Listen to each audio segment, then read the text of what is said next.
Hi House Church kids. Welcome back to these videos. Today I'm really excited because, well, for a lot of reasons. One reason is we are starting a new series and it's all about feelings and emotions in the Bible. And the Bible has a lot to say about our feelings and about Jesus's feelings. And I'm excited to get into that with you guys. And also just because we haven't been doing these videos for a while during the holidays, and now something that's going to be different is I'm working really hard to try and find activities that you can do at home, because a lot of us aren't in our house churches, or maybe we're meeting with our house churches over Zoom. So I want you to be able to do these things at home with very minimal supplies. So now I think today, everything that we're doing, I think you should have at your house. So you can do this with your parents if you're not with your house church. And let's just get started. Today, the first thing we're going to do is I'm going to tell you what your supplies are. And then you're going to pause the video and go get everything you need. So for one activity, you're going to need, per child, 2 paper towels. I like to keep them together. Doesn't have to stay together, but you're going to get 2 paper towels. You're going to need 1 dark permanent marker, black or dark permanent marker. Okay, 2 paper towels, black permanent marker, an assortment of other colors of markers, and a tray or a Pyrex that the paper towel can fit into and hold. You can use a tray. If you're with a group of kids, you could use like a big, storage container, anything that will fit the paper towel, and some water. And optional, you can use a dropper or a nasal aspirator, something that you can either drop water on or you can just dunk it. So if you don't have a dropper or a nasal aspirator, you don't need that. But if you have one, it's a little fun to use. So okay, that's for the first activity. Second activity, you're going to need 2 blocks. So find 2 wooden blocks, anything that's a square, and that same permanent marker or a pen. And you're going to use those to write on these. So they will be forever changed once you find those 2 blocks and write on them. Two blocks. And then last couple things you're going to need is just a piece of paper. Just a piece of paper, a pen, or you can use the markers that you already have, and scissors. So not too much. Go ahead and pause and find all those things. Okay, welcome back. I hope you were able to find everything. Oh, I forgot one supply. You're going to need your Jesus Storybook Bible if you have one. If you are a family in our church who does not have a Jesus Storybook Bible and you're doing these videos at home, I want you to tell your mommy or daddy or whoever is in charge of you to text me right now or email me right now and tell me that you don't have a Jesus Storybook Bible and you need one, and I'll get one to you. Okay, so get your Jesus Storybook Bible too if you need to. Now let's get started. The next several weeks, as I said, we're going to talk about emotions. And today we're going to talk about some big emotions.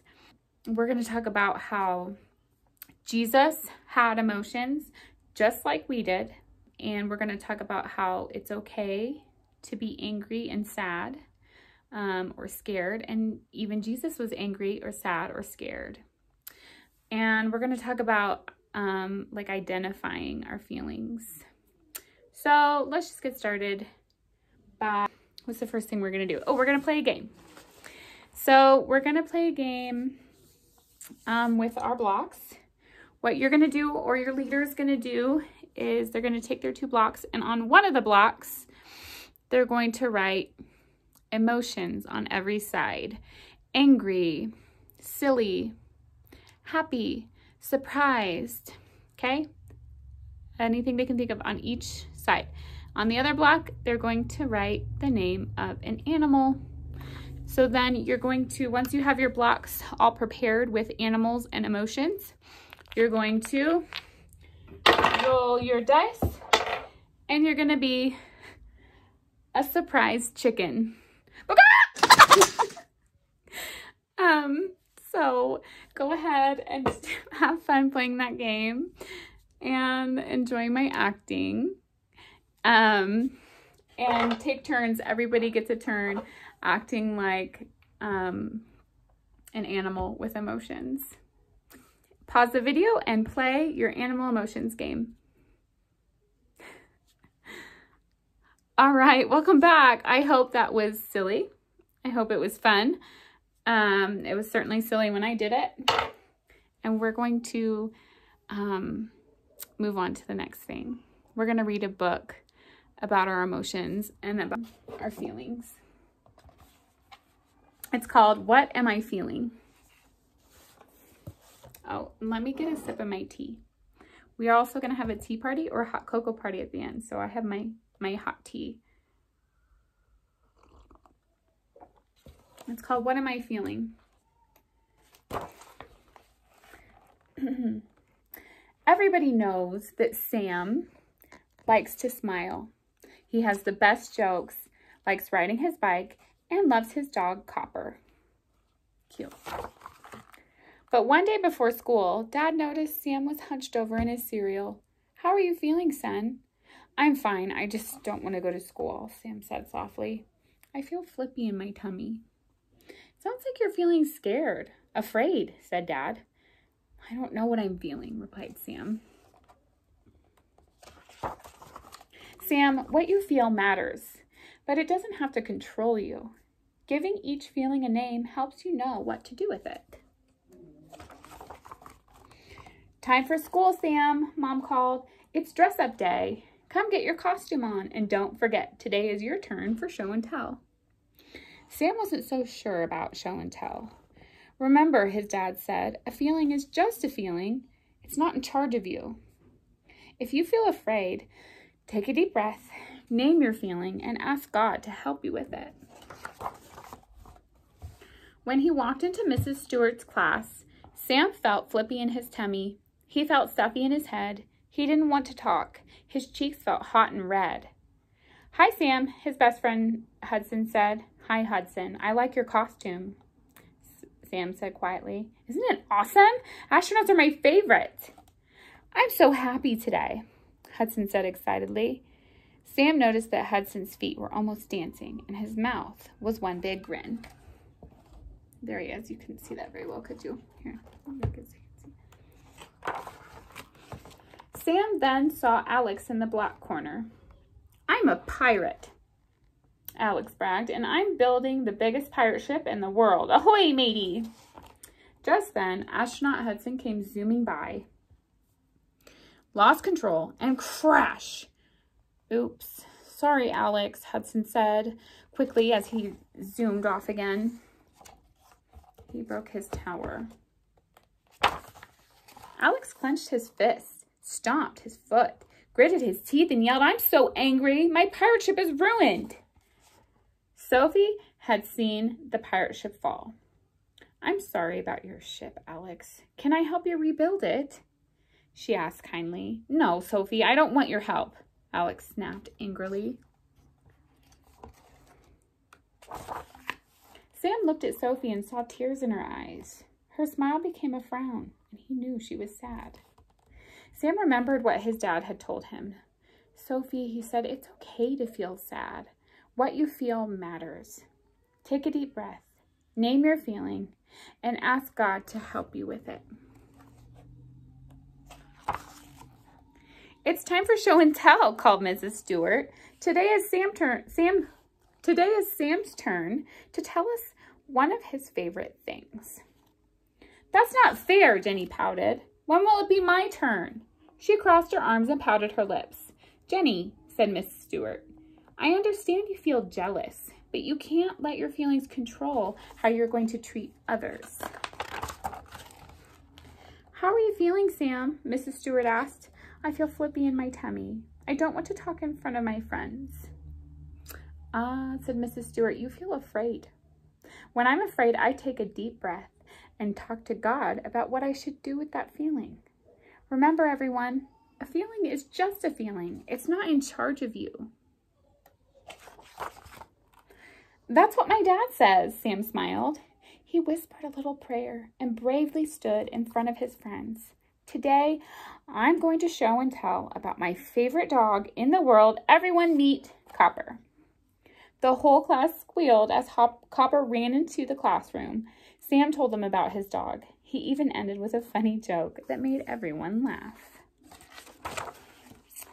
All the friends had learned a lesson that day about what to do with their feelings. Alex, I'm sorry about your pirate ship. I was so happy flying to the moon that I didn't think about how you felt. Can we rebuild it together? Hudson asked. Alex gave him a high five. Sophie, I'm sorry for being mean when I was angry. Will you forgive me? Alex asked. Of course, said Sophie. Sam, you were brave to share with us even when you felt afraid, Jenny said. I'm sorry I took my jealousy out on you. Sam smiled his biggest smile. Mrs. Stewart told the friends she was proud of them all. The rest of the day, they paid more attention to what they were feeling. They gave their feelings a name and thought twice before they acted. They even started to think about what their friends might be feeling too. After school, Sam couldn't wait to get home. Mom, Dad, I had the best day. I figured out why I was feeling afraid this morning. I was afraid of talking in front of the class for show and tell. But I told God I was afraid, and I thanked him for my friends. Even though I was still afraid, I told them all about Copper. When I was done, I didn't feel flippy in my tummy anymore. Mom and Dad bear hugged him. We're so proud of you. Sam beamed as he threw Copper a ball. He liked what brave felt like. The end. Okay, what am I feeling? That was a good book. There were some important things in it that I noticed. First of all, there were a lot of feelings. And one of the feelings was he was afraid. And Sam, that was his name, right? Sam talked to God about how he was feeling, and that helped him to understand it. And he also talked to his friends all through the book. They talked to each other about their feelings. They named it. They tried to figure it out together. They named it, and they talked to God about it, and they talked to their friends about it. And the other thing I noticed is that all through the book, they said that it's okay to have feelings, have big feelings, and that they matter. Okay, let's move on to our next thing. We are going to do our discussion questions. Okay, so our discussion questions today, there are 3 of them. So I want you to pause after I give you each discussion question. Discussion question number 1. Discussion question number 1. I want you guys to all go in a circle and start naming feelings and emotions until you can't think of any anymore. So everybody take a turn until you can't think of any emotions anymore. Ready? Go. Welcome back. Question number 2. Can you think of a time and tell everyone about a time that you felt angry?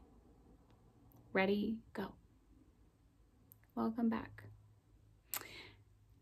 Last question. Who can you talk to about your feelings? All right. I'm glad you guys all got that time to catch up with each other and talk about some of the things we're talking about today. We're going to move on to a Bible story. We're going to talk about how Jesus is God's son who came to be with us and live like us and save us from our broken world.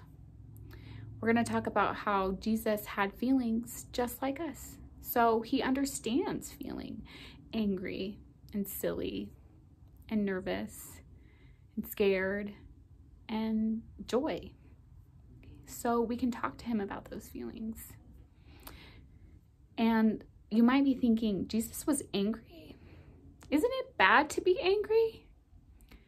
And actually the Bible says in James 1:19, and if you have a Bible, pause and read this yourself.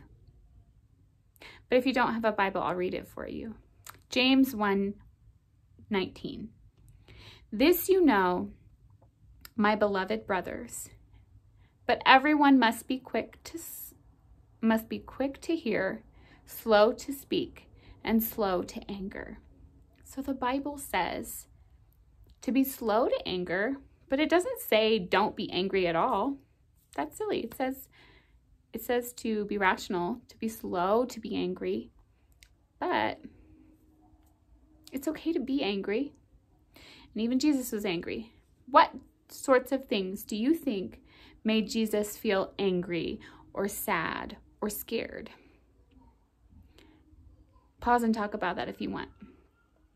Let's read a story about Jesus feeling some of those less fun things. I'm going to read it to you, but if you want, you could also get your Jesus Storybook Bible and you could just read it together and skip over this part. We're going to read from the Jesus Storybook Bible the story called A Dark Night in the Garden. The wind was picking up now, blowing clouds across the moon, shrouding the garden in darkness. "Stay up with me?" Jesus asked his friends. They said yes and waited under the olive trees. Where is it?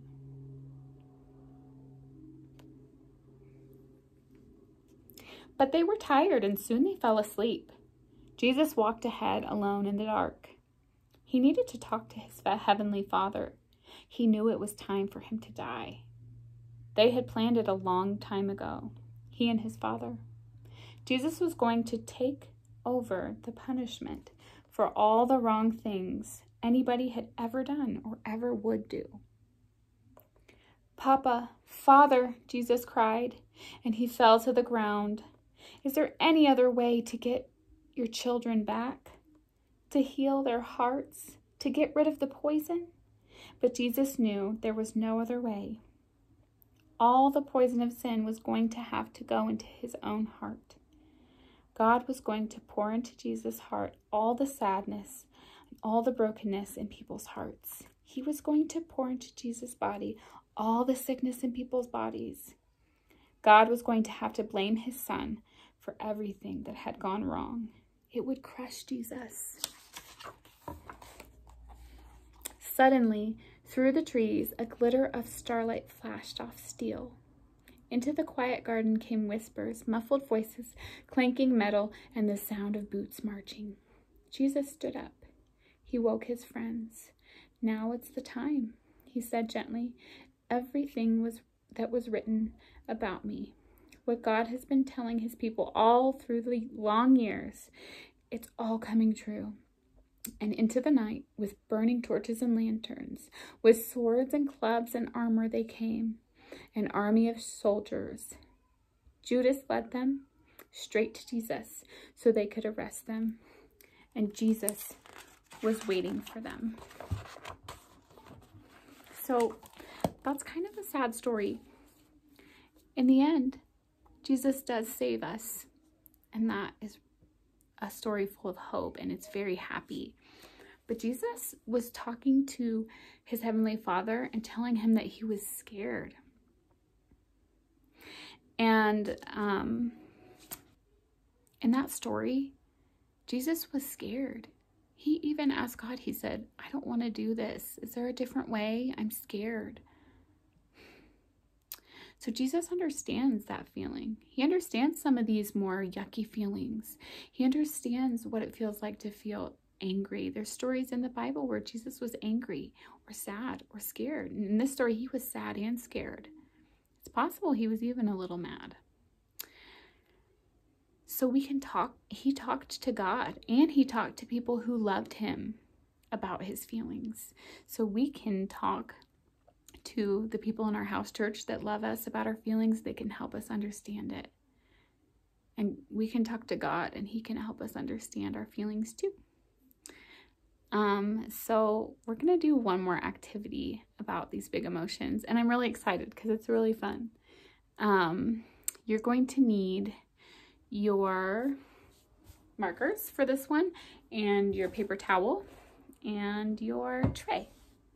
So here's my tray. I prepared one that I'm going to do for you, but I'm also going to show you how to do it. So you're going to take your two paper towels and you're going to draw a heart. Make yours a lot bigger than this. I'm only making mine small for the sake of time here. So make a big, big heart and make sure it's really dark so that you can kind of see it transfer on the other side. If you have younger kids in your group, obviously the adult's going to make the heart for them. So you're making your heart and then you open it up and make the same heart inside. So you're going to kind of see where you made that heart and you're going to make the same heart inside in the very exact same place. So these paper towels need to stay together or be on top of each other to make two hearts. So on the heart on the inside, what I want you to do is, and this part everybody can do, anyone can do, you're going to color it in with brightly colored markers. So you can think about your emotions when you're coloring this heart. You can think about colors that correlate with your sadness, colors and shapes that make you think of being scared, colors and shapes that make you think what you're feeling today. Maybe you're feeling happy or nervous or excited. Or maybe you're feeling silly, so you make some silly things on it. So real quick, I colored mine in and here it is. You can't see it. Right now, the emotions inside my heart are hidden. But what I really want to do, because they're inside there, I want to let them out. I want to show them to a God who understands so that he can help me to see these beautiful bright colors and the hope that he has for me. And I want to share them with my friends so that they can pray for me and so that they can help me understand my feelings too. So here's what we're going to do to reveal the feelings inside that are hidden inside this heart to the people who love us and the God who loves us. We're going to, where'd my dropper go? Here it is. We're going to take our dropper, or you're just going to, here, I'll show you the two ways you can do it. One way you can do it is to take your dropper, put little drops of water over the outside heart, a little bit at a time, to reveal the beautiful colors. So there's this one, and yours should be much brighter than mine. That one is not too exciting, but I'll show you my other one. I put a little more work into it, and I really thought about my feelings, and I really thought about what I was feeling today and over the last few months, during the holidays, everything, and I made this bigger one. So another way you can do it is you can just put water at the bottom of your tray and drop it in, and it's going to slowly reveal beautiful, beautiful heart full of emotions. And then you can, and you only need a little bit of water to do this. And if you just use enough to make it really pretty, then you can take this out and find a safe place where it won't ruin something, maybe a towel or in your bathtub, and you can set it out to dry and keep it. So there it is. There's your beautiful emotions heart activity that you can do. Okay, let's see. Is there anything else? Oh yeah, of course there is. The last thing that you're going to do today with your group or with your family is you're going to go to the kitchen and work really hard together to set up a really beautiful tea party or hot cocoa party. I heard it might be snowing. I'm not sure if it did or not at this point, but it would be probably a really cozy day, cozy, chilly day to have a hot cocoa party or a tea party. And you're going to make the hot cocoa together, and you're all going to sit down together at the same time and enjoy your hot drink together. And then during that, if you want, we did have one more supply thing that you haven't used yet. One thing you can do while you're doing your hot cocoa or tea party is you're just going to take that piece of paper that I asked you to get, and you're going to have your leader or someone write a bunch of emotions on it. And then you're going to take the scissors I asked you to get and cut them out. If you have younger kids in your group who are working on their scissor skills, let them cut them out. That might be fun for them. If you have a lot of extra time, maybe they want to cut them out, or maybe an older kid wants to cut them out and be a helper today. And I'm just going to do a few of them right now. And you're going to put these in a bowl or something. And as you're having your hot cocoa party or tea party, put these in a bowl and take turns taking one out. And you can just act out the emotion that's on them on your face. Just make a face or act out the emotion that you pick out. And some of them should be kind of silly and fun. And some of them can be these emotions that we talked about today: scared, sad, angry, goofy. Yeah, so have fun with that. I'm really excited for the next several weeks to be talking more about this stuff. It's just a really good thing to be talking about, is our feelings. They're such a big part of us. So it's important to know what to do with them, how we can talk about them together and with God. Okay. Have fun with your house church today. And as a family, have fun today doing church in your home if that's what you're doing. And I'll see you next week to talk a little bit more about feelings in the Bible. Bye.